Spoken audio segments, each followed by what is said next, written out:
Ele, udah.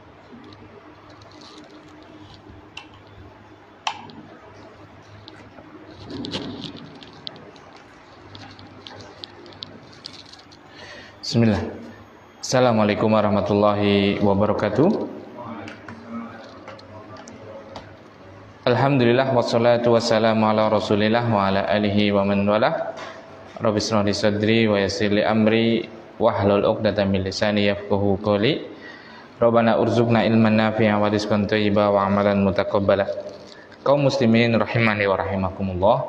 Alhamdulillah pada pagi menjelang siang hari ini kita bisa melanjutkan kembali pelajaran kita mengkaji agama kita yang mulia, agama Islam, membahas tentang hadis-hadis Nabi SAW, yang mana kita membahas tentang kitab atau buku yang ditulis oleh Imam Nawawi rahimahullah ta'ala yang berjudul Al-Arba'un An-Nawawiyah. Apa Al-Arba'un Nawawiyah? 40-an hadis yang ditulis oleh Imam Nawawi rahimahullah ta'ala. Maka kita syukuri atas nikmat yang Allah limpahkan kepada kita ini berupa nikmat untuk menuntut ilmu yang dengannya Allah pahamkan, dan tatkala kita paham tentang agama kita, maka itu adalah tanda Allah menghendaki kebaikan bagi kita. Rasulullah SAW bersabda, "Man yuridillahu bi khairan yufaqihu fiddin." Siapa saja yang Allah kehendaki bagi dia kebaikan, tandanya adalah yufaqihu fiddin. Allah pahamkan bagi dia tentang agamanya. Salawat dan salam semoga tercurahkan kepada Nabi kita yang mulia Muhammad sallallahu alaihi wasallam. Karena dengan perantara dakwah beliau, kita semua kaum muslimin dan muslimat itu mengenal jalan kebahagiaan dunia dan akhirat, yaitu Islam. Memang hidayah dari Allah Subhanahu wa taala, tapi penjelasan itu Allah tidak langsung jelaskan kepada kita, namun lewat perantara Nabi kita yang mulia Muhammad sallallahu alaihi wasallam. Makanya jika kita diberi sesuatu, mungkin makanan atau pekerjaan atau pakaian seperti wajah, kita berterima kasih. Bagaimana kita dikasih jalan petunjuk yang dengannya kita selamat dunia dan akhirat. Tentu wajib kita untuk berterima kasih akan hal itu. Makanya kita perbanyak sholawat kita kepada baginda yang mulia Muhammad sallallahu alaihi wasallam. Jamaah kaum muslimin wal muslimat, kita sudah sampai ke hadis berapa? Kedua. Terakhir sampai bab apa? Islam. Jadi ringkasannya itu, hadis kedua itu adalah hadis yang cukup panjang, yang dimana malaikat Jibril alaihissalam datang dalam bentuk manusia, kemudian bertanya tentang 3 hal yang sebenarnya Jibril alaihissalam itu dia bertanya bukan karena tidak tahu, tapi justru mau mengajarkan kepada para sahabat Nabi radhiyallahu taala anhum tentang 3 hal tadi. Makanya salah satu metode bertanya kayak gini. Salah satu metode kita belajar, salah satunya adalah kita bertanya. Dan bertanya bisa jadi kita memang nggak tahu, itu asalnya kita itu nggak tahu, makanya bertanya. Atau sudah tahu tapi ada saudara kita yang belum tahu, dan saudara kita tadi misalnya malu kalau bertanya seperti itu, maka nggak apa-apa kita bertanya agar yang tahu dia akan menerangkan, walaupun yang tidak tahu dan tidak bertanya ini dia tidak mesti bertanya. Nah seperti itu. Makanya kayak kadang orang kan karakternya beda-beda. Ada yang pemalu, ada yang memang cuek seperti itu kan. Maka tadi kalau kita melihat itu saudara kita belum tahu tentang Islam, tapi arab takon izin seperti itu kan, maka nggak apa-apa, Afan, apa sih nama Islam? Artinya apa dan yang lainnya seperti itu. Nah, kemarin beliau Jibril alaihissalam datang kepada Rasulullah SAW dalam bentuk yang sangat rapi, sangat bersih. Pakaiannya putih bersih, rambutnya hitam mengkilap, rapi. Ini menggambarkan kepada kita, kalau kita mau belajar, kalau kita mau menuntut ilmu, hendaknya dalam keadaan yang sangat rapi seperti itu. Nah, kemudian setelah itu Jibril alaihissalam bertanya kepada Rasulullah SAW, "Ya Muhammad, akhbirni anil Islam." Wahai Muhammad, beritahukan kepadaku tentang Islam. Maka Rasulullah SAW menjawab, "Al-Islamu an tasyhada ilaha illallah wa anna Muhammadan Rasulullah wa tuqimus shalah wa tu'tiyaz zakah wa tasuma Ramadan wa tahujjal baita in istata'ta ilaihi sabila." Namanya Islam itu adalah engkau bersyahadat tidak ada Tuhan yang benar kecuali Allah, dan engkau bersyahadat, bersaksi bahwasanya Muhammad adalah utusan Allah, dan engkau mengerjakan sholat, dan engkau puasa, dan engkau membayar zakat, dan engkau berhaji. Nah, kemarin kita sudah menjelaskan makna Islam. Islam itu secara bahasa apa kemarin? Apa makna Islam? Tunduk patuh, itu secara bahasa. Aslam tu laka, aku tunduk dan patuh kepadamu. Nah, seperti itu. Aslam tu lillah, aku Islam, aku tunduk dan patuh kepada Allah Subhanahu wa taala. Itu secara bahasa. Secara istilah,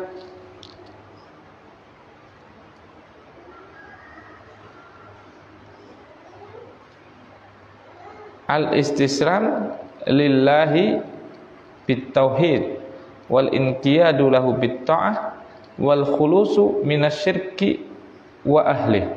Di Islam itulah tunduk patuh kepada Allah dengan inqiyad, dengan ketundukan, wal inqiyadu lahu bitta'ah, dalam bentuk ketaatan.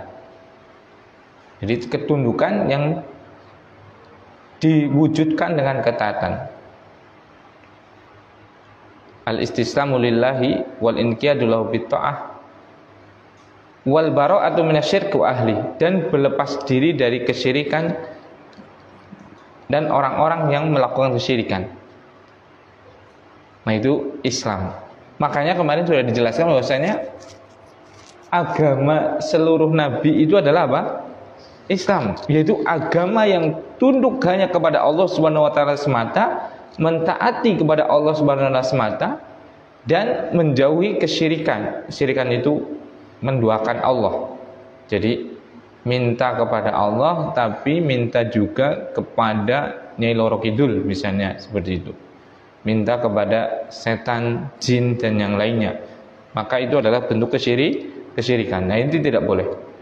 Nah, agama seluruh para nabi itu adalah tadi, yaitu apa? Islam, yang dalam artian apa? Tunduk patuh kepada Allah dengan mentaatinya dan berlepas diri dari kesyirikan dan orang-orang yang berbuat syirik. Nah, itu.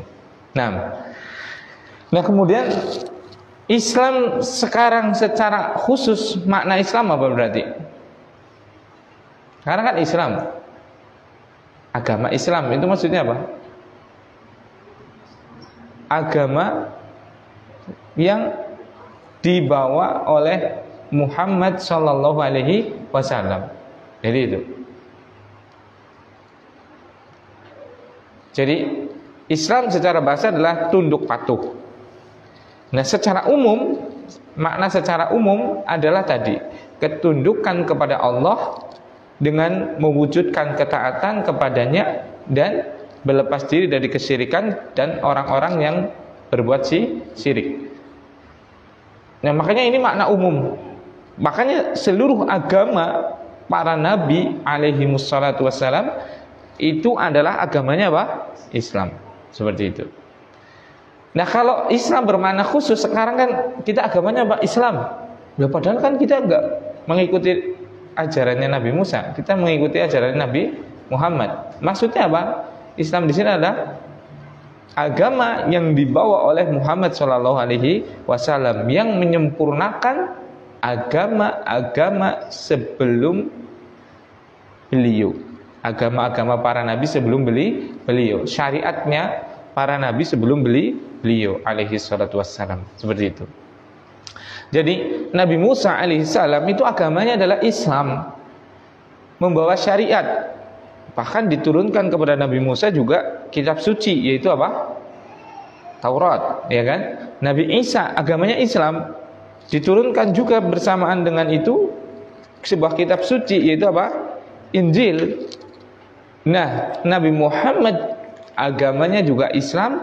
Maksud daripada Islam sekarang adalah Islam yang dibawa oleh Muhammad SAW yang menyempurnakan dan menghapus hukum-hukum sebelumnya, seperti itu.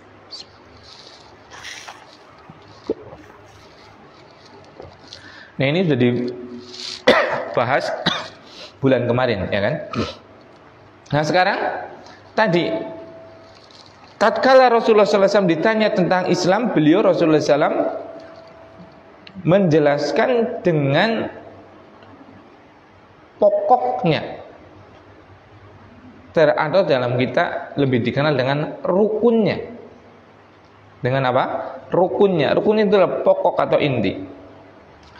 Jadi apa itu rukun?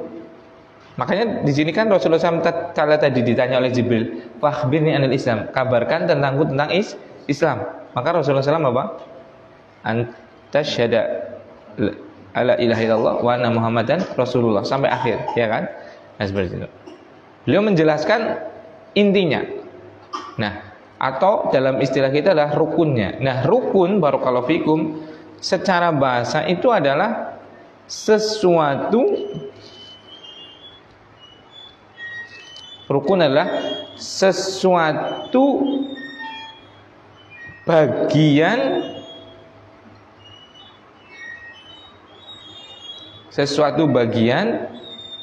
yang harus ada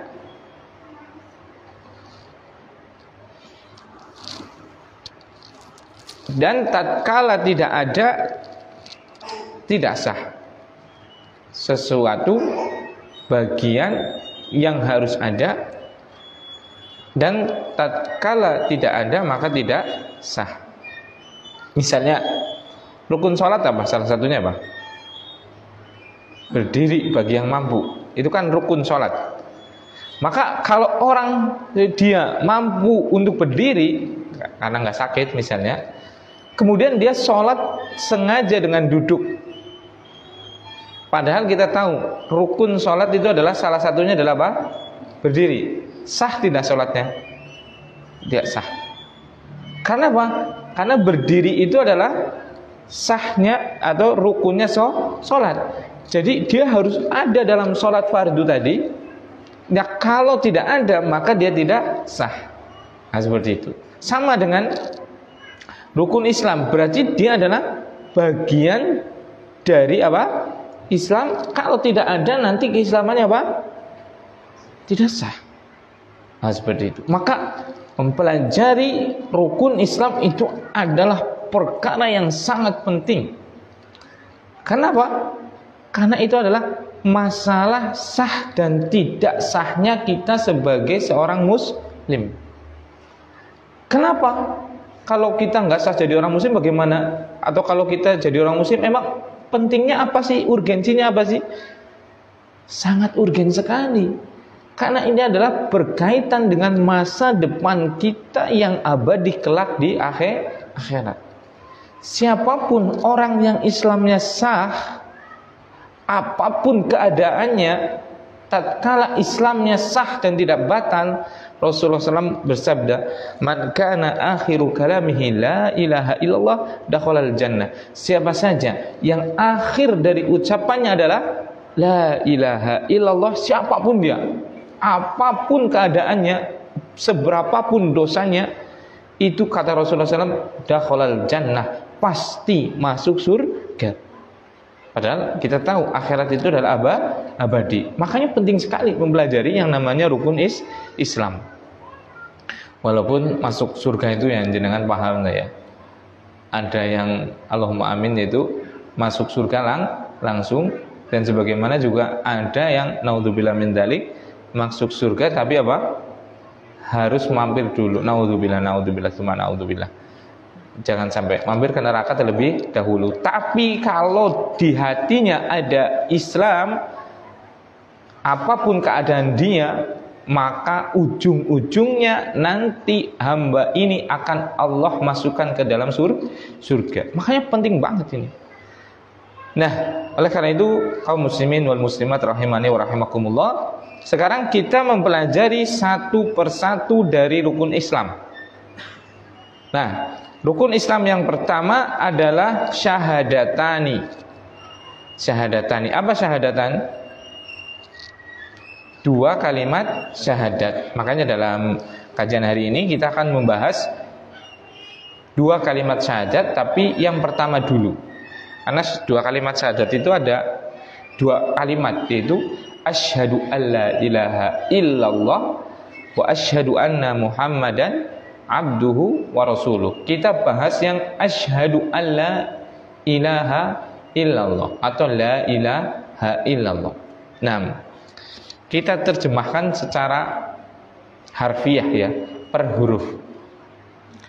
Jadi kalau kita mau masuk Islam, artinya tatkala kita sudah berislam dan kita sampai akhir hayat kita masih dalam kokoh keislaman, insya Allah, bukan insya Allah lagi, pasti orang yang masuk Islam dan mati dalam keislaman itu Rasulullah SAW memastikan dia pasti masuk surga.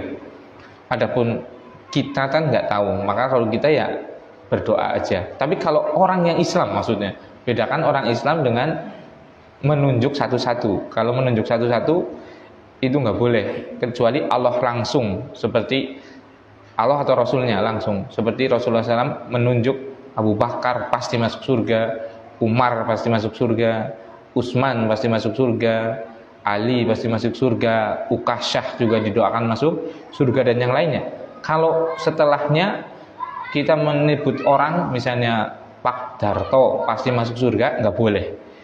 Tapi kalau kita menyebut orang Islam yang mati dalam keislaman pasti masuk surga, boleh tidak? Boleh, karena tadi yaitu apa? Man kana akhiru kalamihi la ilaha illallah dakhalal jannah, seperti itu. Adapun kita menghukumi satu orang itu nggak boleh, kecuali yang sudah ada nas dari Al-Quran atau dari hadis Nabi Shallallahu Alaihi Wasallam. Nah, makanya ini penting banget. Dan kalau mau masuk surga, tinggal ngucapin la ilaha illallah Muhammadun Rasulullah. Itu sudah. Kita terjemahkan. Asyhadu itu bersaksi. Asyhadu berarti aku bersaksi. Asyhadu alla, tidak ada asyhadu alla ilaha, Tuhan atau sesembahan yang benar, Tuhan atau sesembahan yang benar, illa, kecuali Allah, kecuali Allah. Asyhadu alla ilaha illallah, artinya secara bahasa adalah tidak ada Tuhan yang benar kecuali Allah. Sekarang kalau kita melihat makna asyhadu alla ilaha illallah, kalau ini yang terjemahkan kebanyakan terjadi di masyarakat. Yang ini perlu diperhatikan dengan baik, karena terkadang kita menerjemahkan bahasa itu enggak cukup dengan kamus, tapi harus paham tata bahasa dari bahasa yang akan kita terjemahkan. Contoh misalnya kayak gini, bahasa Indonesia lah atau bahasa Jawa. Misalnya bahasa Indonesia, misalnya Mas mau kemana? Langsung dijawab pasar. Mau kemana mas? Pasar. Paham gak kita? Paham. Padahal kalimat yang sempurna nggak seperti itu harusnya. Mau kemana mas? Saya mau ke pasar. Ada yang dibuang tidak? Ada, yaitu apa? Saya mau, gitu kan? Tapi tatkala sama-sama orang Indonesia bilang saya itu, mau kemana mas? Pasar. Paham orang Indonesianya? Paham. Ada dibuang, ada yang dibuang padahal loh. Karena untuk apa? Penghematan ucapan, ya kan? Kon ora kedawan ucapannya gitu loh. Mau kemana mas? Pasar. Arep ngendi yung? Warung. Padahal jawaban yang sempurna harusnya nyong arep warung, ya kan? Nah, begitu juga dalam semua bahasa seperti itu. Mau bahasa Inggris, mau bahasa Indonesia, mau bahasa Jawa, yang paling paham dengan bahasa tersebut adalah orangnya tadi. Yaitu apa? Pemilik bahasa tadi. Seperti tadi kita bilang, mau kemana? Pasar. Nah, kalau kita paham, karena tadi itu bahasa kita. Nah, kemudian kita lihat ke la ilaha illallah. Kalau diartikan secara per huruf, la itu artinya tidak ada. Ilaha Tuhan, ilah kecuali Allah, kecuali Allah. Penerjemahan ini kurang tepat. Kenapa? Karena dalam bahasa, nanti kalau yang sudah belajar bahasa Arab ya, itu la itu dia harus ada inti kalimatnya. Inti kalimatnya itu ilah, itu tidak ada Tuhan. Itu Tuhan itu inti kalimat, inti yang lagi dibicarakan. Nah, penjelasnya itu di situ bukan dibuang, maksudnya ya dibuang emang karena sudah paham itu. Kayak tadi kita bilang. Dibuang, dikurangi. Seandainya ditampakkan itu adalah artinya hakun. Ada lafadz yaitu bihakin atau hakun, boleh dua-duanya. Yang mana itu sebagai penjelas maksud ilah di situ, maksud Tuhan di situ. Jadi arti yang sempurna adalah tidak ada Tuhan yang benar kecuali Allah. Nah, ada Tuhan yang benar ini. Harus ada yang benarnya. Tidak ada Tuhan yang benar kecuali Allah. Kenapa harus ada kalimat yang benar? Karena kita pertama secara bahasa tadi, la itu perlu isim dan perlu khobarnya. Itu pertama, itu bahasa mereka. Yang tahu siapa? Yang tahu ya orang Arab sendiri atau orang non-Arab yang belajar tata kaidah bahasa Arab. Itu yang pertama. Yang kedua, Tuhan itu bahasa Indonesia. Bahasa Arabnya adalah ilah. Artinya apa? Ilah atau Tuhan? Sesuatu yang disembah. Itu menurut Kamus Besar Bahasa Indonesia. Sesuatu yang disembah. Sekarang, sesuatu yang disembah di dunia ini, pertanyaannya banyak atau cuma satu? Banyak. Iya kan? Ada yang nyembah Allah, orang Islam. Ada yang nyembah Yesus, orang Nasrani atau orang Kristen. Ada orang yang menyembah matahari, yaitu orang Jepang, agama Shinto. Bahkan ada orang yang menyembah Tuhannya sangat banyak, seperti Yunani. Itu kan Tuhan-Tuhannya banyak sekali. Ada August, ada Janus, ada Ra, ada dan yang lain-lain. Itu banyak sekali Tuhan-Tuhan mereka. Berarti Tuhan atau yang disembah itu banyak atau tidak? Banyak. Padahal maksud di situ adalah ingin menetapkan hanya Allah saja Tuhan. Tuhan yang apa berarti? Tuhan yang benar. Karena hakikatnya Tuhan itu banyak, sesembahan itu banyak. Tapi sesembahan atau Tuhan yang benar itu cuma satu, yaitu siapa? Allah Subhanahu wa taala semata. Nah, seperti itu. Karena kalau kita terjemahkan tadi hanya dengan model kamus atau Google seperti itu maknanya fatal. Contoh tadi, tidak ada Tuhan kecuali Allah, tidak ada sesembahan kecuali Allah, tidak ada yang disembah kecuali Allah. Berarti kalau ada yang disembah, siapa dia? Allah. Naudzubillah. Fatal kalau gitu kan? Kan Yesus disembah nggak Yesus? Siapa yang nyembah? Orang Kristen. Berarti Yesus menurut mereka siapa? Allah. Kenapa? Karena dia disembah. Ya kan? Matahari disembah oleh yang Jepang, agama Shinto. Berarti matahari Tuhan atau tidak? Tuhan. Tuhannya siapa? Orang Jepang, agama Shinto, iya kan? Nah sekarang disembah tidak itu? Tidak ada yang disembah kecuali Allah. Berarti dia siapa? Matahari itu. Kalau penerjemahannya seperti ini, Allah, naudzubillah.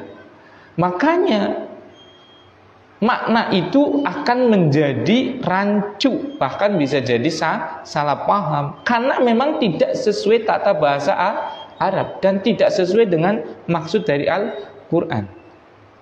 Maksudnya adalah tidak ada Tuhan yang benar kecuali Allah. Berarti kalau mereka mengatakan Yesus Tuhan, betul tidak? Yesus Tuhan, betul tidak? Betul. Itu Tuhan, tapi Tuhan yang tidak benar. Tidak ada Tuhan yang benar kecuali Allah. Berarti Tuhan yang benar siapa? Allah semata. Kalau ada Tuhan yang lain, realitanya ada tidak? Yang disembah selain Allah ada tidak? Ada. Berarti itu Tuhan yang apa? Yang batil atau yang salah. Nah itu. Makanya penerjemahan yang sempurna adalah la ilaha illallah. Itu adalah la ilaha hakun illallah. Itu. Tidak ada Tuhan yang benar kecuali Allah. Tidak ada zat yang diibadahi dengan benar kecuali Allah. Kalau seandainya ada orang yang mengibadahi selain Allah, maka pastikan itu adalah sesembahan yang salah. Berarti dia masih dalam kesalahan. Harus kita ajak dan selamatkan agar dia menyembahnya hanya kepada siapa? Allah semata. Kenapa? Karena Allah adalah Tuhan yang benar. Ada Tuhan lagi? Ada, banyak. Tapi semua Tuhan itu adalah Tuhan yang salah, yang tidak boleh untuk diibadahi. Yang benar hanya siapa? Allah semata. Lewong kita lihat sendiri kok, iya kan? Nyai Loro Kidul itu kan diibadahi, dipotongkan sapi, dilarung seperti itu kan? Dewi Lanjar dan yang lain-lainnya. Yang lebih tahu agama-agama lain di dunia ini akan banyak, nggak cuma agama Islam, iya kan? Ada agama Kristen, Buddha, Yahudi dan yang lainnya. Mereka punya Tuhan nggak? Punya. Tapi Tuhan itu adalah Tuhan yang tidak boleh diibadahi. Tuhan yang salah. Itu bukan Tuhan. Yesus itu bukan Tuhan. Yesus itu adalah nabinya Allah Subhanahu wa ta'ala, sebagaimana Muhammad sallallahu alaihi wasallam. Nggak boleh dipertuhankan itu. Tapi mereka mengibadahinya, iya nggak? Mereka menganggapnya sebagai apa? Tuhan, iya kan? Apakah dibenarkan? Tidak boleh, karena kita mengatakan la ilaha illallah. Apa makna la ilaha illallah? Tidak ada Tuhan atau yang disembah dengan benar kecuali Allah Subhanahu wa ta'ala. Nah itu. Nah, jadi sekarang terjawab itu kan, dengan kita memahami makna la ilaha illallah yang benar, maka kita tahu makna yang benar dan konsekuensinya. Nah, saya ulangi, la ilaha illallah itu kalau diartikan secara per huruf, per kata, itu artinya la, tidak ada. Ilaha, Tuhan. Ila, kecuali. Allah, Allah. Tidak ada Tuhan kecuali Allah. Ini penerjemahan yang kurang tepat, baik secara tata bahasa ataupun secara makna. Penerjemahan yang benar adalah apa? Tidak ada Tuhan yang benar kecuali Allah. Ini yang sesuai dengan tata bahasa Arab. Mau siapapun pasti yang belajar bahasa Arab tahu, pasti tahu. Seperti itu. Dan yang benar sesuai makna realita. Karena Tuhan itu secara realita satu atau banyak? Satu atau banyak? Banyak kan, yang disembah kan banyak kan. Tapi Tuhan yang benar satu atau banyak? Satu, nggak boleh kita ragu. Yaitu siapa? Allah Subhanahu Wa Taala semata. Nah seperti itu kan. Nah, bisa dipahami ini? Karena ini intinya. Maka kalau orang sudah bersyahadat la ilaha illallah, maka dia tidak boleh menunjukkan peribadatannya kecuali hanya kepada siapa? Allah Subhanahu Wa Taala semata. Makanya kalau kita paham dengan bahasa Arab itu Masya Allah sih memudahkan kita ya. Yang kita baca sehari 17 kali itu surat apa? Al-Fatihah. Itu Allah Subhanahu wa taala berfirman, "Iyyaka na'budu wa iyyaka nasta'in." Kalau yang tahu bahasa Arab, sebenarnya iyyaka hanya kepadamu itu sebenarnya haknya itu, penulisannya itu yang banyak itu diperdepankan, diakhirkan. Yaitu na'buduka wa nasta'inuka. Itu karena kalau kita belajar bahasa Arab nanti ada kata kerja yang namanya adalah fi'il, nanti harus ada pelakunya atau fa'il. Nah setelahnya ada objeknya, ada yang dikenai pekerjaan. Nah sekarang kami beribadah kepada engkau. Nah beribadah sebagai kata kerjanya na'budu. Kaminya adalah domir mustatir yang nahnu, kami. Objeknya adalah ka, engkau. Kami beribadah kepada engkau. Itu aslinya. Tapi di sini Allah Subhanahu Wa Taala mengedepankan objeknya. Ka-nya tadi dikedepankan. Jadi iya ka. Kenapa dikedepankan yang harusnya adalah di akhir? Karena tadi yufidul hasra. Untuk memberi faedah pembatasan. Maksudnya apa? Hanya kepada engkau saja ya Allah kami na'budu, beribadah, menyembah. Hanya kepada engkau saja ya Allah kami meminta pertolongan. Itu maksudnya. Karena kalau kita bilang kita beribadah kepada engkau, itu cuma penghabaran, bukan pembatasan. Kita beribadah kepada engkau, kita sujud kepada engkau, tapi sujud kepada siapa misalnya? Nyai Loro Kidul lah, seperti itu. Misalnya, kan banyak orang yang menyembah. Sujud orang Islam KTP-nya, tapi dia masih sujud dengan pohon. Seperti itu. Maring Gunung Kawi misalnya, menyembah maring Gunung Lawu, Mune Brawijaya 5 dan yang lainnya seperti itu. Nah ini berarti tidak iya karena budu, tapi apa? Nak buduka. Kami sholat, iya sholatnya karena apa? Karena Allah. Tapi sujud juga kepada Brawijaya 5 yang ada di sana, puncak Lawu seperti itu. Nah ini berarti tidak benar apa? La ilaha illallahnya. Harusnya iya karena budu harusnya. Yaitu apa? Hanya kepada engkau saja ya Allah aku beribadah. Berarti kalau sujud nggak boleh kecuali hanya kepada Allah Subhanahu wa taala. Kalau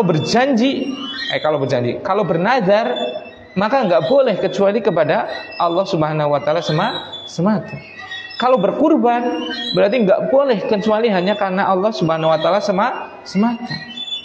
Sekarang kita lihat kan, berapa banyak orang yang memotong kepala sapi kemudian dilarung ke pantai selatan. Ke siapa itu? Kalau untuk Allah itu tidak seperti itu caranya. Kalau untuk Allah, Allah nggak butuh itu yang namanya kepala sapi. Allah itu butuhnya ketaatan Allah, ketaatan kita saja yang dituntut, penghambaan kita. Ada pun sapinya ya silahkan dimakan. Makanya kurban kan nggak ada yang mubadir itu. Kita kan tiap tahun menyembelih kurban Idul Adha misalnya. Ada yang sapi, ada yang kambing, ada yang onta dan yang lain-lain. Apakah Allah Subhanahu wa taala meminta darah daripada hewan tadi? Tidak. Dagingnya? Tidak. Tapi apa? Dagingnya semuanya kembali ke kita karena Allah memang tidak butuh yang hal-hal seperti itu.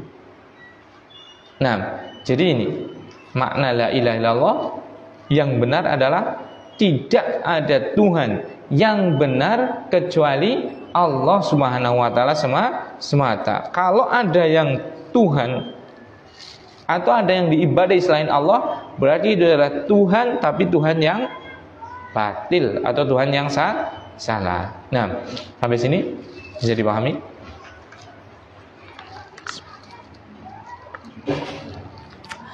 Kemudian la ilaha illallah itu tidaklah benar kecuali terpenuhi dua rukun.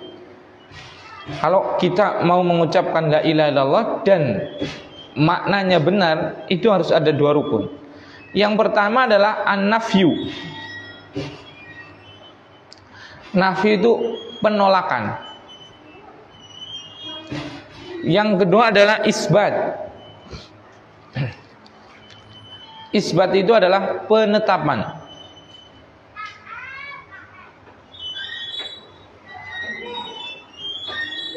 Penolakan dan penetapan.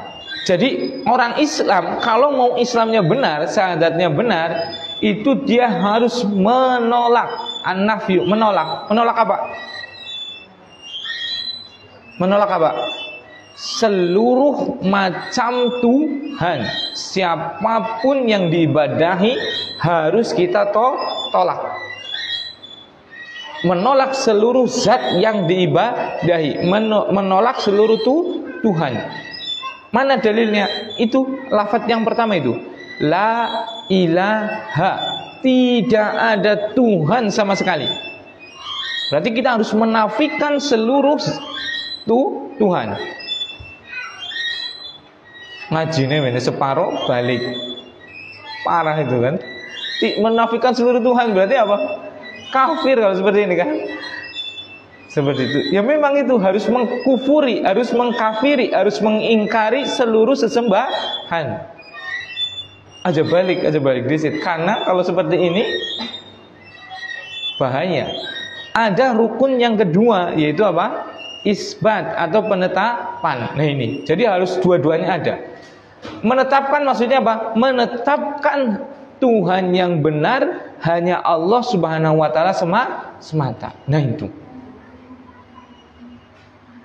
Jadi kita harus menolak seluruh Tuhan dan harus menetapkan Tuhan itu hanya Allah semata. Tuhan yang benar itu hanya Allah semata. Seperti itu. Dan ini dua-duanya harus ada. Kita harus menolak seluruh Tuhan. Siapapun yang diibadahi harus kita tolak. Tapi harus menetapkannya, yaitu untuk Allah Subhanahu wa taala semata. Kalau menolak saja nanti menjadi orang kafir. Kalau menetapkannya saja menjadi Abu Jahal. Jadi dia menetapkan. Abu Jahal itu bukan nggak sholat, bukan nggak haji ya. Abu Jahal itu haji loh, pak haji itu loh. Ya malah penjaganya Ka'bah itu ya. Abu Jahal, Abu Lahab itu orang-orang yang haji itu. Karena Allah tidak hajinya. Hajinya karena Allah enggak? Karena Allah, masa enggak karena Allah? Hajinya karena Allah tapi, nah ada tapinya itu. Tapi juga karena siapa? Patung-patung yang lain. Jadi dia beribadah kepada Allah tidak? Abu Jahal ini beribadah, tapi beribadah kepada yang lain juga. Inilah yang namanya syirik. Dia menetapkan beribadah kepada Allah, buktinya haji. Tapi dia apa? Tidak menolak Tuhan selain Allah. Ini yang namanya kesyirikan. Jadi syirik itu bukan tidak beribadah kepada Allah. Syirik itu adalah beribadah kepada Allah juga beribadah kepada selain Allah Subhanahu wa taala. Nah, itu syirik. Nah, yang Allah kehendaki adalah apa? Memurnikan ibadah hanya kepada Allah Subhanahu wa taala semata itu.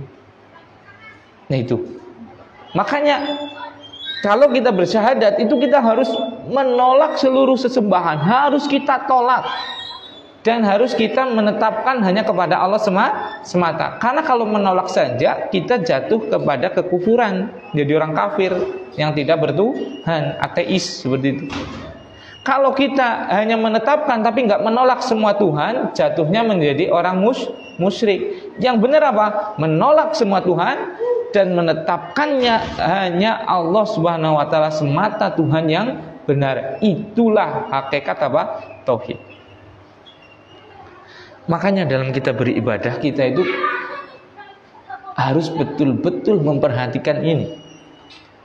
Tadi sholat berarti harus untuk siapa? Allah semata, iya kan? Berkurban harus untuk siapa? Allah semata. Makanya Allah mengingatkan kepada kita, ini ayat yang paling dengan suka karena pendek. Innas sholati wa nusuki wa mahyaya wa mamati lillahi rabbil alamin. Inna sholati, sesungguhnya salatku, wa nusuki, dan sesembelihanku, wa mahyaya, dan hidupku, wa mamati, dan matiku, lillah, hanya untuk Allah Subhanahu wa taala semata, rabbil alamin, Tuhan semesta alam. Itu harus hanya kepada Allah Subhanahu wa taala. Makanya nanti tatkala kita lagi sholat, atau kita lagi berkurban, atau kita berhaji, atau kita membaca Quran, atau apalah yang berupa amal kebaikan, kalau di dalam hati kita muncul riya, pamer, kepengin disebut sebagai ahli Quran, kepengin disebut sebagai orang dermawan, itu syirik tidak? Syirik tidak? Syirik. Maka nggak boleh tatkala kita bersedekah kita meniatkan untuk Allah dan agar disebut sebagai orang yang dermawan. Itu nggak boleh, itu syirik. Tatkala sholat kita tidak boleh mengharapkan pujian dari orang, nggak boleh. Harus karena apa? Allah semata. Seperti itu. Dan syirik tadi adalah bisa tidak sah syahadatnya. Cuma nanti ada pembahasannya. Syirik itu ada dua. Syirik yang besar yang dia mengeluarkan dari agama, seperti sujud terhadap jin dan yang lainnya, tempat-tempat angker dan yang lainnya, sampai menyembelih, berkurban dan yang lainnya, itu mengeluarkan dari keislaman. Ada yang tidak mengeluarkan dari Islaman tapi menghancurkan semua amal, yaitu syirik kecil. Contohnya adalah riya tadi, yaitu pamer amalan soleh. Seperti itu. Misalnya orang sholat atau orang bersedekah pengen disebut sebagai dermawan, keluar dari Islam tidak? Tidak. Tapi apa? Batal apa? Pahala sedekahnya. Dan ini yang paling berat itu kan. Karena nggak ada yang tahu akan hal ini kecuali Allah Subhanahu wa taala dengan dirinya sendiri. Ini yang harus kita betul-betul perangi itu. Pamer, riya, sum'ah, pengen didengar dan yang lainnya, pengen ditokohkan dan yang lainnya. Pokoknya niatnya harus karena Allah Subhanahu wa taala semata. Nggak boleh kepada yang lain. Kondangan. Niatnya jenengan ada kan musim kondangan rame kayak. Kondangannya lillah apa? Nggak tutup rai. Ayo, ora kepenak. Maka kalau niatnya anu ora kepenak, ya orang li pahala. Kafir ora? Ya ora lah seperti itu. Cuma hancur pahala kondangannya, orang li pahala. Kan ini sering banget itu kan. Kondangan mereka ya iyalah ketemunya kupri raine sangen di loh. Raine selanang sirah lah mentakan ngendi seperti itu. Jadi niat kondangan itu niatnya lillah. Kalau kepengen dicatat sebagai pahala oleh kondangan, oleh pahala. Tapi nek niatnya nutup rai, maka oleh apa? Ya oleh rai. Kalau oleh pahala, hancur pahalanya, enggak dapat sama sekali. Oleh rai. Jadi dari niat lillah kan adem itu. Ya wis niat lillah ya wis kan. Otomatisnya oleh rai juga. Orang yang meniatkan karena Allah otomatis juga mendapatkan dunia, ya tidak? Contoh tadi, wong kondangan misalnya, kan niatkan nang ati. Wis niat karena Allah. Apa wong sing dikondangi akhirnya ora kemutan? Ya mbok kemutan. Nah, seperti itu kan. Tapi kalau niatnya tadi yaitu untuk menutupi rai seperti itu, pahalanya karena Allah tidak dapat, yang dapat cuma setor rai. Nah, seperti itu.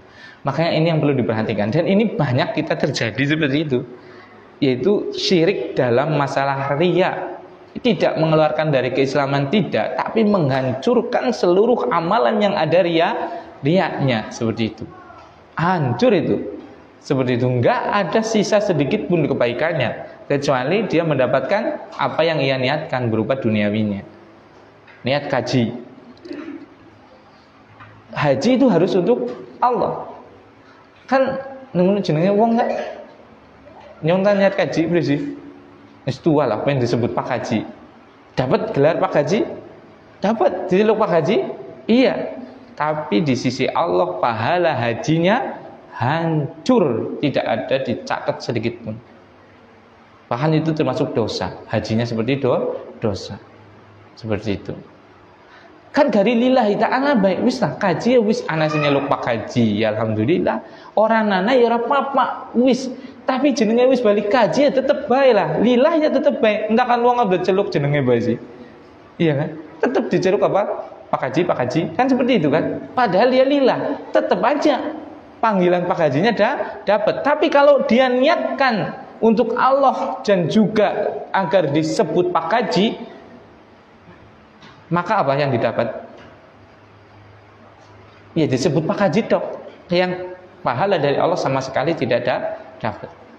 Makanya barakallahu fikum kaum muslimin dan muslimat, mari kita niatkan seluruh amalan kita itu hanya untuk mencari keridhaan Allah Subhanahu wa taala semata. Kalau mencari keridhaan Allah sama dunianya sama aja sebenarnya. Contoh kayak gini. Jangan kerja.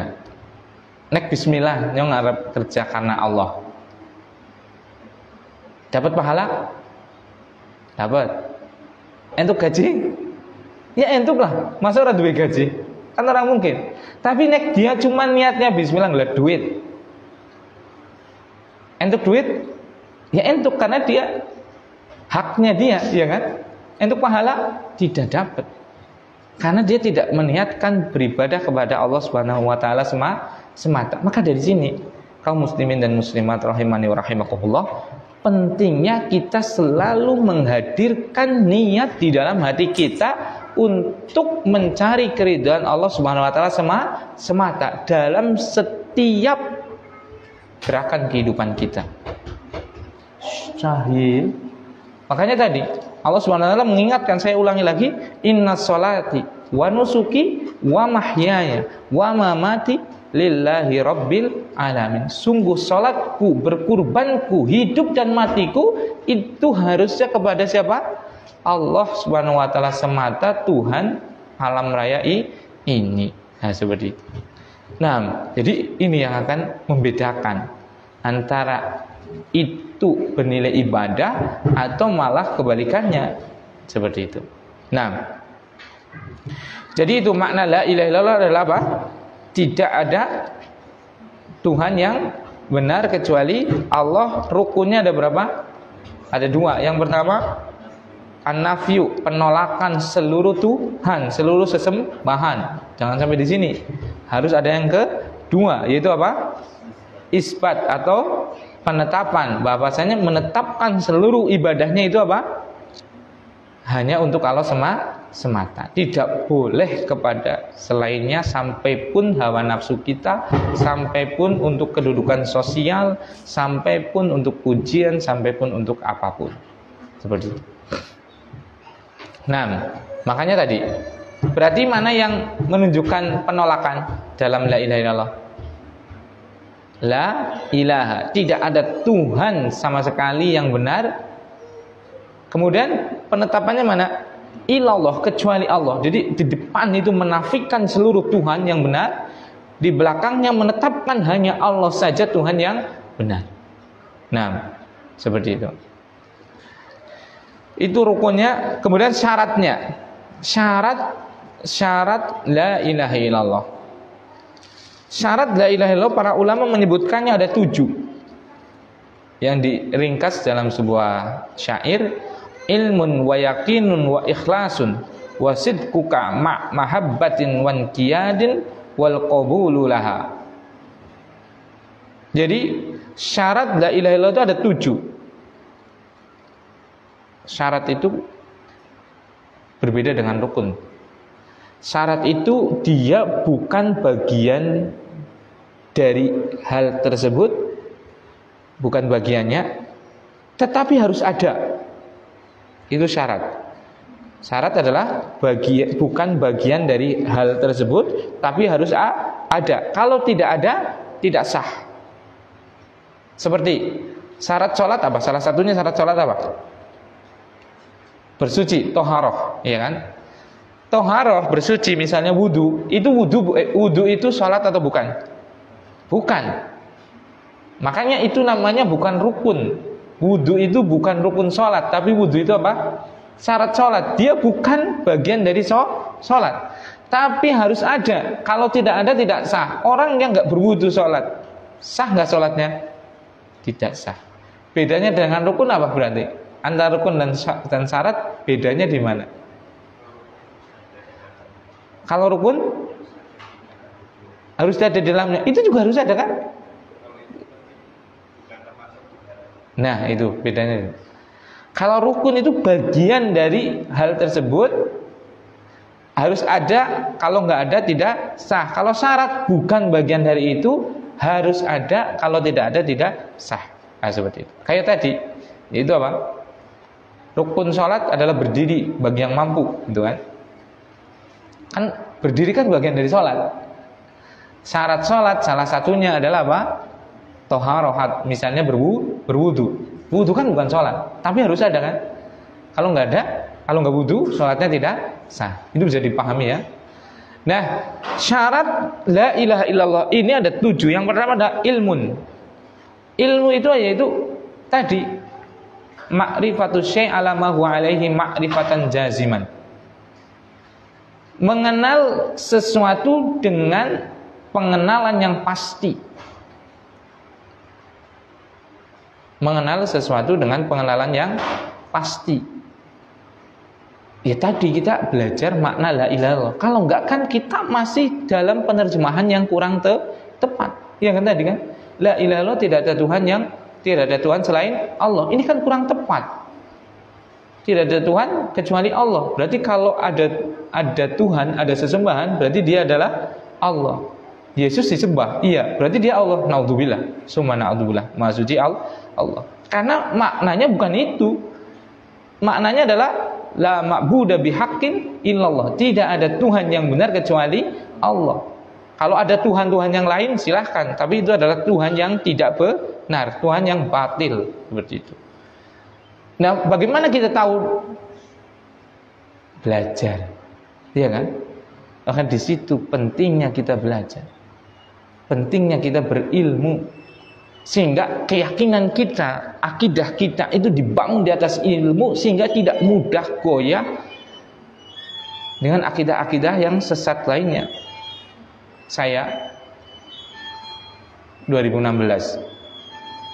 Jadi mungkin ada kaum muslimin yang pernah ke Klaten, tepatnya di Kecamatan Bayat.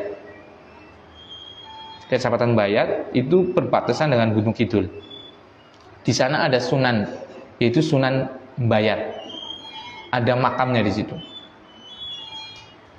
Yang saya kaget lagi itu apa ya?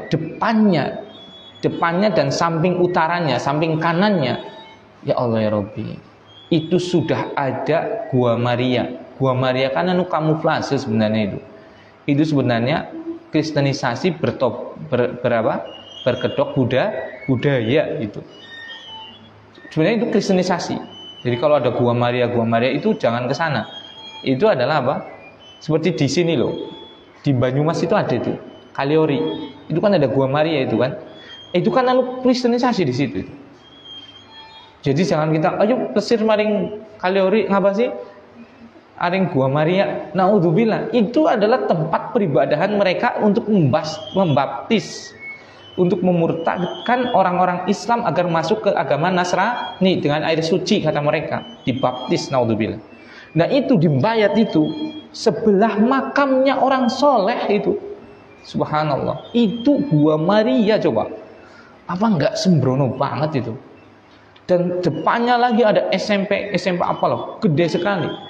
Dengan fasilitas apa? Gratis, kemudian antar jemput, kemudian apa? Orang tuanya sebulan dikasih, kalau nggak salah, nah lupa, itu beras 5 kg, sarimi 1 dus, dan kambing 1 pasang, jantan betina.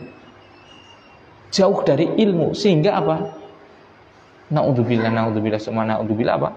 Goyah akidahnya. Makanya kita itu berislam itu harus betul-betul di atas ilmu, syahadat kita, karena kita tahu bahwasanya memang secara ilmu Allah itu adalah Tuhan yang benar. Walaupun ada Tuhan-Tuhan yang lain, tapi Tuhan-Tuhan yang lain itu tidak berhak untuk diibadahi. Seperti itu. Dan rata-rata kristenisasi itu di daerah-daerah pelosok yang terbelakang, baik secara pendidikan ataupun secara ekonomi, seperti itu. 5 kali saya pergi ke pedalaman Kalimantan Barat, mulai ke Sintang, Meliau, Sanggo, dan Sayan, Tayan. Kristenisasi tadi adalah di basis-basis pedalaman, yang aslinya adalah mereka orang Islam, dibangun dengan kekuatan modal yang luar biasa. Saya pernah ke Meliau, Kecamatan Meliau, Desa Harapan Makmur, Kabupaten Sanggo, Kalimantan Barat, Pontianak. Saya ke sana 2 kali, yang ke daerah ini karena pedalaman banget. Saya itu bilang kepada Pak Haji yang anak singgah di tempatnya itu, saya bilang, Pak Haji, nun saya, kalau bahasa kita itu, bahasa Jawa itu, saya boleh nggak Pak Haji, saya pinjam sepeda motornya. Mau kemana Ustaz? Katanya kan Kalimantan paru-paru dunia gitu kan. Saya dari Pontianak sampai ke pedalaman sini saya nggak pernah lihat hutan gitu. Apa isinya Pak? Semuanya kelapa sawit. Saya penasaran itu, mana hutannya Kalimantan itu? Paru-paru dunia ini loh, dunia itu. Akhirnya tak temenin Ustaz, enggak lah, saya nggak pengen ditemenin. Singkat cerita, saya bawa motor ke pedalaman, ke sawit, 2 jam saya menempuh perjalanan itu dengan motor. Itu padahal yang tempat saya singgah aja listrik aja belum ada itu. Saya nyebrang itu pakai glodok itu kapal lah, kayak getek seperti itu ya, getek, dengan melewati Kapuas yang lebarnya itu hampir 700 meter sampai 1 kilo, seperti itu. Jadi kalau kecemplung dari Pak Haji, kalau kecemplung gimana Pak Haji? Ya yang penting orangnya selamat, motornya biarin aja sudah. Berarti nek dewek ngeliat motor ngisor Kapuas akeh ya Pak Haji? Ya banyak gitu sih. Seperti itu.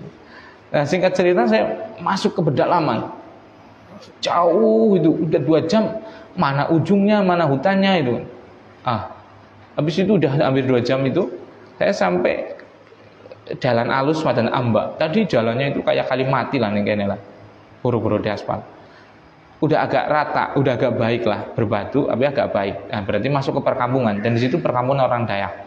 Dan orang Dayak itu jangan digambarkan orang yang kejam itu ya. Itu orangnya masya Allah, sopan, ramah dan yang lainnya. Nah, saya ketemu waktu itu bulan puasa ya. Karena saya pakai peci seperti itu kan mereka tahunya ya Pak Haji. Padahal saya bukan Pak Haji. Pak Haji mau kemana Pak Haji? Mereka yang dulu nyapa dulu, masya Allah. Jalan-jalan nih. Karena saya dari Jawa itu. Mereka baik gitu. Padahal saya sendiri loh, masya Allah. Nah, oh ya monggo ya cara bahasa. Silakan seperti itu. Nah, ada 2 persimpangan saya pilih jalan. Waktu saya pilih jalan itu, subhanallah, itu sudah di pedalaman banget itu, sudah pedalaman banget. Di situ ada aspal yang dicor. Akhirnya saya penasaran sekali, saya mengikuti jalan tadi. Qadarullah lagi banjir, sungainya meluap, akhirnya jalannya ketutup banjir. Akhirnya saya balik putar arah, tanya lagi. Saya penasaran, ujungnya itu ada apa kok? Kok bisa sampai ada jalan aspal di tengah, bukan pedalaman lagi, di tengah pedalaman yang sangat dalam itu kan. Saya tanya, mas, kalau kita mau ke ujung sana gimana ya? Mau lewat sini tapi banjir. Oh, lewat kampung sini, lewat kampung ke masyarakat Dayak itu. Lewat sini nanti belok kanan, nanti ketemu di ujungnya sana ya. Makanya saya penasaran ujungnya ada apa gitu kan. Akhirnya saya jalan pakai motor itu seret terus sampai juga akhirnya singkat cerita sampai ke ujung dari jalan tadi. Subhanallah, maha suci Allah, semoga Allah tetap diesakan ya. Ternyata jalan aspal tadi itu menuju kepada sebuah bukit, dan di puncak bukit itu ada apa ya? Oh muslimin, kira-kira ada apa kira-kira? Istana? Bukan. Ada apa? Gereja. Ya Allah. Saya mikir, itu uang dari mana? Aspal dari mana? Pakai apa coba? Akhirnya saya terbalik lagi kan. Itu bangunnya pakai apa itu? Dipakai helikopter. Subhanallah coba. Betapa gigihnya orang-orang Nasrani, orang-orang Kristen memurtadkan kaum muslimin coba.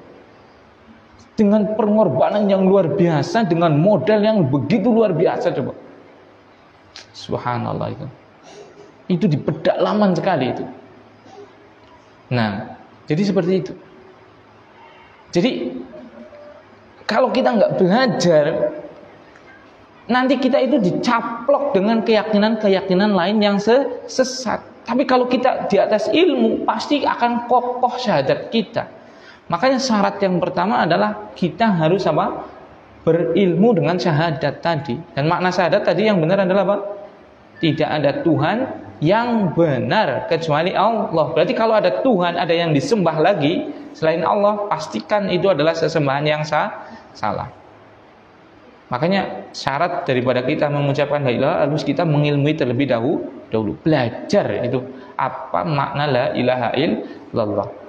Nah, makanya untuk ilmu ini Allah Subhanahu wa taala menyebutkan dalam surat Muhammad ayat 19. Fa'lam annahu la ilaha illallah wastaghfir lidzambik. Ilmuilah, ketahuilah bahwasanya tidak ada Tuhan yang benar kecuali Allah. Fastaghfir lidzambik, dan mintalah ampun atas dosa-dosa engkau, dosa-dosamu. Di sini Allah memerintahkan kita untuk belajar, fa'lam, ilmuilah, ketahuilah. Apa yang disuruh diilmui, diketahui?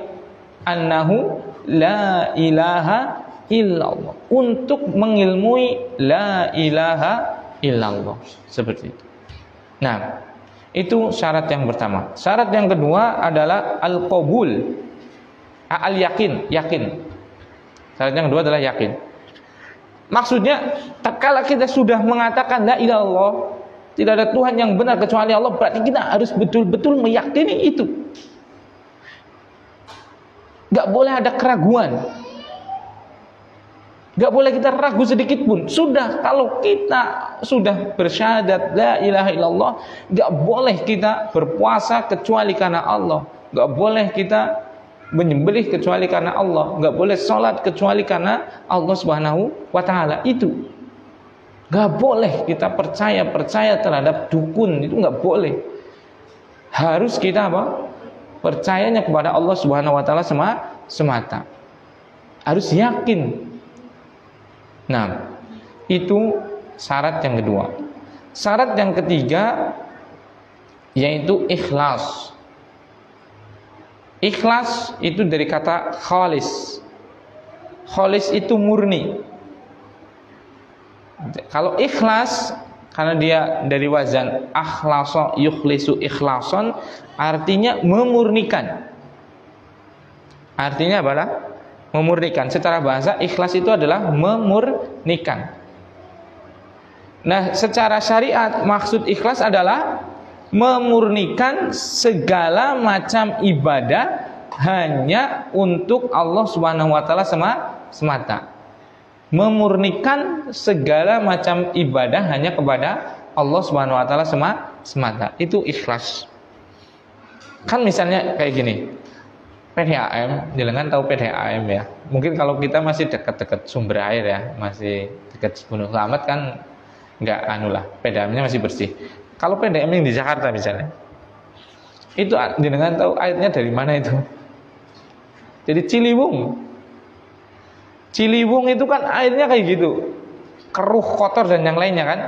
Ada airnya tidak? Ada. Ada air kucing tidak? Ada sampah ada. Nah itu diikhlaskan itu, Sahil. Itu diikhlaskan itu. Apa maksud diikhlaskan? Dimurnikan, dibuang yang apa? Bukan air. Dibuang unsur-unsur lain yang bukan air. Itu namanya diikhlaskan. Nah, ibadah la ilaha illallah itu harus ikhlas. Artinya apa? Dimurnikan. Berarti kalau di dalam ibadah kita masih ada tujuan selain Allah Subhanahu wa taala, itu dipilah-pilah itu loh, buang. Ngaji kon kepengin disebut alim, karena Allah tidak, itu dibuang tuh. Sedekah kepengin disebut sebagai orang dermawan, itu karena Allah tidak. Ada atau tidak dalam hati kita biasanya? Ada, iya kan? Itu benar atau tidak? Tidak, maka harus diikhlaskan. Apa arti diikhlaskan? Dimurnikan. Berarti harus kita apa? Pilah-pilah dan kita buang sampai tersisa hanya satu, yaitu apa? Karena Allah Subhanahu wa taala semata. Jadi itu harus ikhlas tatkala kita mengucapkan la ilaha illallah. Seperti itu. Itu yang ketiga. Syarat la ilaha adalah apa? Ikhlas. Syarat yang keempat adalah jujur. Jujur yang menafikan dusta. Jadi kalau kita sudah bersyahadat la ilaha itu kita jujur, tidak boleh mendustakannya. Berarti jujur dengan apa? Dengan konsekuensinya untuk mengibadahi Allah semata. Berarti kalau sudah syahadat ya harus sholat. Kenapa? Karena yang namanya syahadat itu harus jujur, harus beribadah kepada Allah semata, ya harus taat. Berarti yang sudah bersyahadat nggak cukup dia cuma mengatakan la ilaha illallah tapi tidak mau sholat, tidak mau puasa di bulan Ramadan, tidak mau menutup aurat bagi yang perempuan yang sudah balik, yang sudah dewasa, seperti itu. Dia harus apa? Jujur di dalam syahadatnya. Jujurnya bagaimana bentuk kejujuran dia? Dia melakukan apa yang diperintahkan oleh Allah Subhanahu wa taala dan meninggalkan apa yang dilarang oleh Allah Subhanahu wa taala. Sudah syahadat berarti syarat yang keempat adalah apa tadi? Jujur. Allah memerintahkan kepada kita untuk tidak minum khamr, tidak minum alkohol. Berarti harus jujur dengan syahadat kita. Berarti kita harus meninggalkan apa? Khamr tadi. Allah mengharamkan bagi kita judi. Kita sudah bersyahadat, berarti harus jujur dengan apa? Syahadat kita. Berarti kita harus tidak berjudi lagi. Seperti itu. Jadi konsekuensi daripada kejujuran syahadat kita adalah kita mengamalkan apa yang diperintahkan oleh Allah Subhanahu wa taala dan kita meninggalkan terhadap apa yang Allah Subhanahu wa taala larang atas kita. Kalau kita tidak seperti itu, berarti syahadat kita, persaksian kita adalah lawannya jujur adalah apa? Dusta, hanya pengakuan. Seperti itu. Nah, jadi mari kaum muslimin dan muslimat jujur dalam kita tatkala sudah bersyahadat dengan cara apa? Melakukan apa yang Allah perintahkan dan meninggalkan apa yang telah Allah larang atas kita. Seperti itu. Itu yang keempat. Yang kelima, mahabbah, cinta. Jadi tatkala kita sudah melafadzkan la ilaha illallah, tidak ada Tuhan yang benar kecuali Allah, harus betul-betul kita mencintai lafadz tersebut dan konsekuensinya.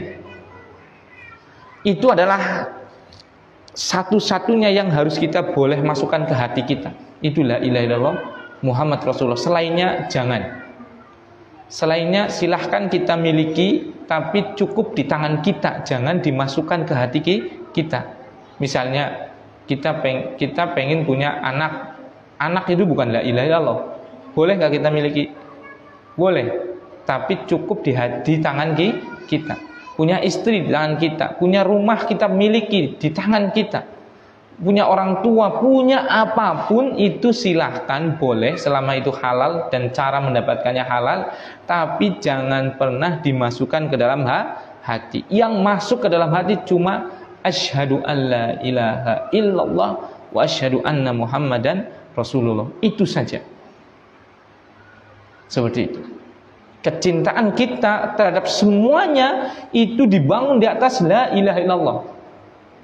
Kenapa kita cinta kepada orang muslim? Karena mereka mentauhidkan, mengesahkan Allah Subhanahu wa taala. Kenapa kita benci dengan orang kafir? Karena mereka mendurhakai Allah Subhanahu wa taala. Makanya kalau seandainya orang kafir situ sudah masuk Islam, nggak boleh kita benci lagi. Karena kita nggak benci kepada zatnya. Kita nggak benci pada orangnya, kita itu benci dengan keyakinannya, kemaksiatannya itu. Jadi kita suka kepada orang, benci kepada orang itu bukan karena masalah-masalah duniawi, bukan. Kok dia seneng kayak kata ayu di, misalnya. Kok dia seneng kayak kata eman. Walaupun kafir nggak boleh. Kafir-kafir tapi kan seneng beramal. Gak boleh kita cintai. Tapi kalau dia sudah masuk Islam, dia bersyahadat la ilaha illallah, gak boleh kita benci juga. Kagak kafir la ilaha illallah. Aringnyum ini desepol. Akhirnya sudah masuk Islam pun apa? Masih dibawa-bawa urusan duniawinya tadi. Gak boleh. Lihat sahabat loh. Sahabat kan dulu juga belum masuk Islam kan, tapi setelah masuk Islam melupakan seluruh hal-hal duniawi yang sudah berlalu. Begitu juga tatkala kita melihat saudara kita kaum muslimin atau muslimat yang dia sudah Islam, berarti harus kita cintai karena keislamannya, ya tidak? Sekalipun ada kekurangan. Kalau seandainya ada kemaksiatan, kita nggak boleh benci kepada apa? Orangnya, nggak boleh. Tapi yang kita tidak suka adalah apa? Kemaksiatannya kepada Allah Subhanahu wa taala. Hilang maksiatnya, maka tidak boleh lagi kita membencinya. Harus kita mencintainya. Makanya kalau kita menjumpai saudara kita kaum muslimin dan muslimat dalam kekurangan, dalam artian mungkin banyak salah atau apa, ingat dia itu masih bersyahadat la ilaha illallah. Itu adalah ujung pangkal daripada kebaikan, pondasinya kebaikan. Maka harus tetap kita mencintai dan harus mendahulukan dia daripada orang yang dalam agama lain. Jangan dibalik. Kristen tapi sopan ini dan sopan kepada kita tapi kepada Allah nggak sopan. Masa Allah dikatakan punya anak, naudzubillah? Mana yang lebih harga dirinya harus kita jaga? Harga diri kita atau harga dirinya Allah Subhanahu wa taala? Atau haknya Allah Subhanahu wa taala? Haknya Allah lah, iya kan? Baik kepada kita tapi tidak baik kepada Allah, apa fungsinya? Seperti itu. Begitu juga tatkala orang yang sudah Islam tapi memiliki kekurangan. Kita semua punya kekurangan. Tapi ingat, orang yang sudah Muslim dia itu nggak pernah mau menyekutukan Allah Subhanahu wa taala, iya kan? Ada hak yang paling tinggi yaitu hak Rabbul Alamin, haknya Tuhan semesta alam yang dia esahkan. Maka tidak boleh kecintaan kita kepada orang kafir jauh lebih tinggi kepada orang-orang saudara kita yang muslim. Nggak boleh kita memuji-muji orang kafir seperti itu. Kenapa? Karena dia telah apa? Melanggar hak yang paling besar, yaitu haknya siapa? Allah Subhanahu wa taala. Adapun orang Islam kalau melanggar hak kita, itu dia masih memenuhi haknya zat yang paling agung, yaitu Allah Subhanahu wa taala. Kalau kita kan siapa kita lah? Seperti itu kan. Hak kita dilanggar atau apa? Ya kita memang enggak, ya hak kita apa sih itu? Kita kan orang kecil, orang apa seperti itu nggak ada masalah. Tapi kalau haknya Allah, haknya Rasul SAW yang dihinakan, yang dilanggar, kita harusnya nggak terima, gitu kan? Jangan dibalik, haknya Allah dilanggar meneng baik, haknya dewek kebeda kelayangannya muncu-muncu, kesuh dan yang lainnya. Jangan dibalik seperti itu. Harusnya apa? Kita tidak terima kalau haknya Allah yang diinjak-injak, haknya Rasulullah yang diinjak-injak, haknya syariat Islam yang diinjak-injak. Seperti itu. Nah, itu syarat yang kelima, yaitu apa? Cinta. Jadi kita harus mencintai Allah, mencintai Rasul, mencintai agama Islam, karena hakikatnya itu kembali ke kita loh. Seperti itu. Kebaikannya untuk kita semua. Coba kalau kita mentauhidkan Allah, mengesahkan Allah, kan berarti kita beribadahnya kepada Allah semata. Nek nyembelih berarti nyembelih karena apa? Karena Allah kan. Idul Adha nyembelih, dua anak akikah nyembelih, kan ringan. Tapi orang yang menyekutukan Allah, coba anak lanang siji kudu ngruwat nyembelih nggo bedara kala, anak pancuran kapit sendang kapit pancuran, ponakawan pendawa lima, apa-apa kudu diruwat aja. Padahal kalau untuk Allah itu sudah ada syariatnya, yaitu dengan apa? Akikah tadi kan sudah cukup gitu kan. Dan kalau itu kan coba kembalinya ke kita, coba dagingnya ke kita, dibagikan kepada kaum muslimin. Tapi kalau kita takut ada tsunami, akhirnya apa? Motong sapi, tumpeng, buah-buahan yang premium itu coba dilarung coba ke laut, kan eman-eman gitu kan. Kalau untuk Allah tidak mungkin. Kita syukuran, kita punya anak, kita bikin rumah, atau kita bikin apa seperti itu, ngundang tetangga, kan syukuran sebagai bentuk syukur kepada Allah. Boleh tidak? Silakan. Itu dimakan siapa coba? Dimakan kita. Tapi kalau tadi sedekah laut dan yang lainnya dimakan siapa? Dimakan busapa, mubadir. Karena memang bukan karena Allah. Nah, itu yang ke berapa? 5. Kemudian yang keenam adalah inqiyad, tunduk. Jadi kalau kita sudah bersyahadat la ilaha illallah, kita harus tunduk dengan konsekuensinya, yaitu melaksanakan syariat Islam, melaksanakan hukum Islam. Nggak boleh kita tidak ridho dengan syariat Islam, walaupun mungkin kita masih berat melakukannya. Misal, yang namanya orang kan keimanan berbeda-beda. Ada yang sudah bisa melakukan syariat ini, perintah ini, ada yang belum. Ada yang menurut orang lain itu ringan, menurut saya berat. Maka apa? Kalau kita masih berat, belum bisa melakukannya, jangan kita mengingkari akan syariat tersebut. Misalnya sholat sebagian orang ringan, sebagian orang masih berat. Maka jangan pernah kita mengingkari kewajiban sholat. Harus kita apa? Menerimanya itu sebagai kewajiban, walaupun mungkin kita belum bisa melaksanakannya secara sempurna. Karena tadi itu berkaitan dengan keimanan seseorang.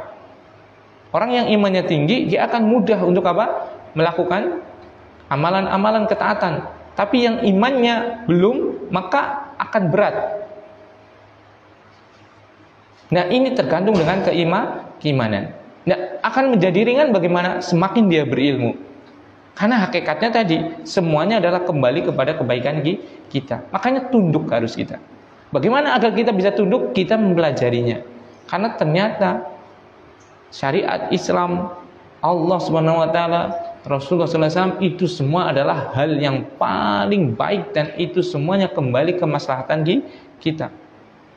Hanya dengan kepada Allah semata kita menjadi tenang. Hanya dengan mencontoh Rasulullah SAW kita selamat. Hanya dengan syariat Islam kebahagiaan dunia dan akhirat, ketenangan, kedamaian baru bisa tercipta. Selain itu tidak bisa. Selain dengan aturan ini tidak bisa. Nah, makanya ketundukan tadi akan sangat berpengaruh dengan keilmuan dan keimanan. Makanya dari sini kita kaum muslimin itu harusnya meluangkan lah ya, waktunya lah dalam sehari itu untuk membaca agama kita, belajar agama kita, baca Al-Quran plus terjemahannya. Kan alhamdulillah sekarang rata-rata Al-Quran sudah ada terjemahannya. Baca Sahih Bukhari, Sahih Muslim, kitab-kitab hadis yang terjemahan tidak ada masalah. Nanti kita akan mengetahui betapa mulianya syariat Islam, betapa indahnya syariat Islam, berapa adilnya syariat Islam. Pokoknya itu betul-betul jalan selamat, itu yang namanya Islam. Nanti dengannya kita akan mudah tunduk dengan syariat Islam. Tapi kalau kita ilmunya jarang, karena kita jarang belajar seperti itu, akan menjadi berat. Itu yang keenam. Dan yang syarat yang terakhir atau yang ketujuh dari la ilaha illallah adalah al-qabul. Kita menerimanya. Kalaupun kita belum tunduk, belum bisa melakukannya, minimal kita menerima tadi. Tidak membantah, tidak membangkang. Seperti itu. Yang namanya puasa itu ya di bulan Ramadan wajib. Maka kalau kita belum bisa melakukannya, jangan bilang-bilang itu tidak wajib. Harus kita mengimaninya itu sebagai suatu kewajiban. Tidak boleh kita membangkang atau tidak terima dengan syariat Islam. Walaupun kita belum bisa melakukannya. Harus kita mengakuinya, menerimanya itu sebagai syariat yang hak, syariat yang benar. Nah, dari sini ada pertanyaan, silakan.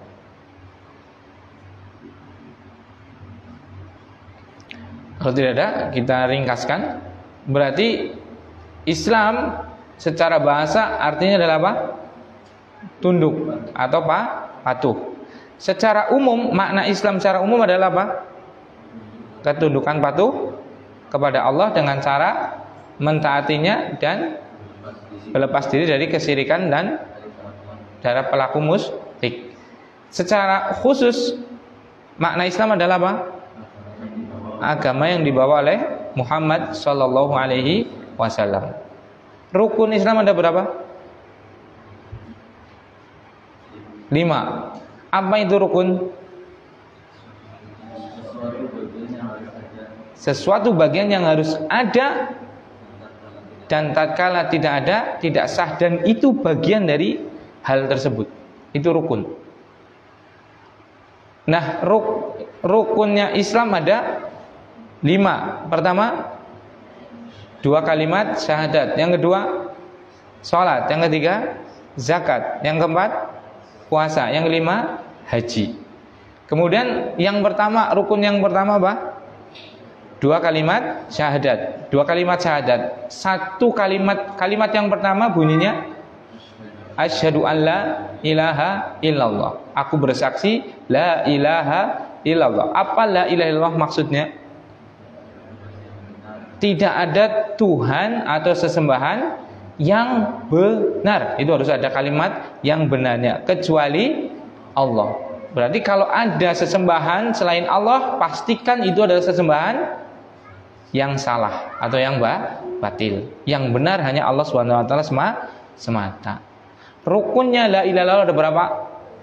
2. Yang pertama an-nafyu, penolakan. Menolak apa? Seluruh Tuhan, seluruh sesembahan. Pada kalimat yang mana itu? La ilaha. Rukun yang kedua isbat. Apa itu isbat? Penetapan. Yaitu menetapkan apa? Hanya Allah Tuhan yang benar, selainnya salah. Nah, pada kalimat yang mana? Illallah. Syarat la ilaha illallah ada berapa? 7. Apa makna syarat? Sesuatu yang harus ada, kalau tidak ada tidak sah, tapi dia bukan bagian dari sesuatu tersebut. Misalnya wudhu, itu syarat sahnya sholat. Kalau nggak ada wudhu, nggak sah sholatnya, tapi wudhu itu bukan sholat. Syarat syahadat la ilaha illallah ada berapa? 7. Yang pertama, ilmu, harus mengetahui, nggak boleh kita tidak tahu. Yunafil jahla, menafikan kebodohan, menafikan ketidaktahuan. Yang kedua, yakin, harus yakin, nggak boleh ragu, menafikan keraguan. Yang ketiga, ikhlas, harus betul-betul memurnikannya karena Allah meniadakan apa? Syirik, yaitu menduakan selain Allah. Yang keempat, jujur, harus betul-betul jujur dengan syahadat la ilaha illallah, yang bentuk kejujurannya adalah melakukan perintahnya dan meninggalkan larangannya. Jadi tidak mendustainya. Jadi kalau orang bersyahadat tapi nggak mau taat kepada Allah, maka hakikatnya dia dusta kepada Allah Subhanahu wa taala. Yang kelima, cinta, meniadakan benci. Jadi harus cinta dengan la ilaha illallah, cinta dengan Islam, cinta dengan Rasulullah sallallahu alaihi wasallam. Yang keenam, tunduk, tidak membangkang. Harus tunduk dengan la ilaha illallah, tunduk dengan Islam, tunduk dengan Nabi Muhammad sallallahu alaihi wasallam. Yang ketujuh, qabul, menerima. Harus menerima Allah sebagai Tuhan yang benar, menerima Islam sebagai syariat yang benar, menerima Muhammad sallallahu alaihi wasallam sebagai satu-satunya nabi, sebagai rasul kita, bukan satu-satunya, karena ada rasul-rasul sebelumnya, sebagai rasul akhir zaman. Nah, ada pertanyaan? Kalau tidak ada, kita cukupkan dengan bacaan kafaratul majlis. Subhanakallahumma wa bihamdika asyhadu an la ilaha illa anta astaghfiruka wa atubu ilaik. Mohon maaf kalau ada tutur kata yang kurang berkenan, dan seandainya ada yang benar itu yakin karena Allah Subhanahu wa taala semata, dan seandainya ada yang salah itu dari syaitan, kemudian dari kekhilafan kami selaku manusia. Assalamualaikum warahmatullahi wabarakatuh.